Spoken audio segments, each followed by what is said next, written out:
What points, lines, and planes are found in nature? Points, lines, and planes may seem tangible, but in mathematics, a point and a line are closer to agreed ideas.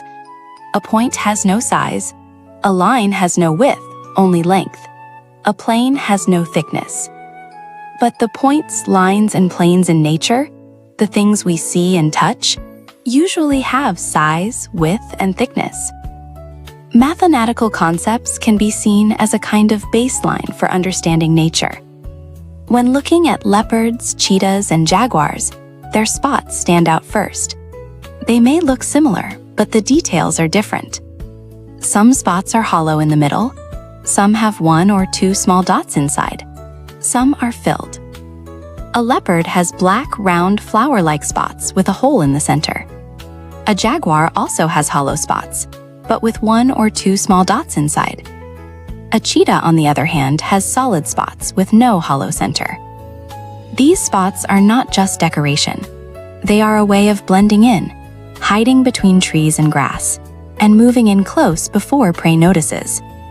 In nature, spots often mean, "I am not here," instead of, "Here I am."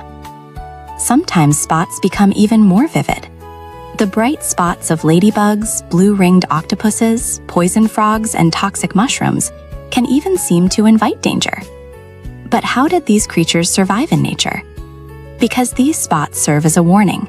Do not come closer. They are all spots, but some are hidden and some are shown. The spots are small, but their message is big. Spots can also reveal the body's condition. Sometimes red patches appear on human skin, or white spots form for some reason. Plants are the same.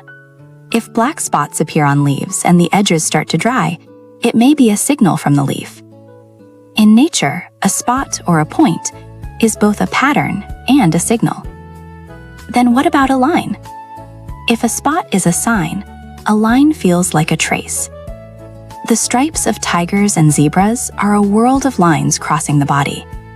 The horizon where sea meets sky is a line that becomes clear only from afar. When ants march in a row, we see a line. When a morning glory line stretches towards something, a line appears. A line is a path made by movement.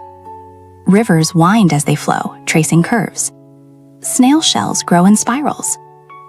A tree's rings are one of those lines too. Follow the layered circles, and we can see the time the tree has lived.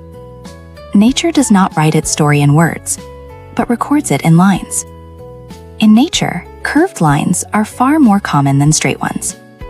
Look closely, and even what seems straight is slightly curved and uneven. See the winding river, the endlessly swelling sea, the clouds drifting in the sky. All are made of beautiful curves. If nature is drawn only with straight lines, it may hide its secrets even deeper. Now planes. When points and lines come together to form a plane, design begins to feel more deliberate. Shapes we often find in nature are triangles, hexagons, and forms close to circles. Once a triangle holds its shape, it does not bend easily. That is why triangles appear so often in strong structures. A bell pepper is hollow but firm. It is supported by triangles inside. Honeycombs are hexagons. They fill space with no gaps while saving material. A circle may seem most efficient, but circles leave empty space when the ends touch. A hexagon reduces gaps while still securing a large area. Nature is quite efficient in how it uses space. And the reason fruits and seeds are round also leads back to surface area. For the same volume, a round shape comes closer to minimizing surface area. Less surface area also means fewer openings for moisture to escape. Nature may choose curved surfaces, not because they are pretty, but because they reduce loss. A point becomes a signal. A line becomes a trace.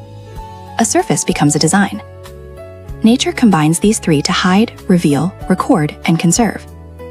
When the world feels too complex, it can help to hold on to just one point, one line, one surface. These things are enough for nature to survive. Perhaps we can learn from it too.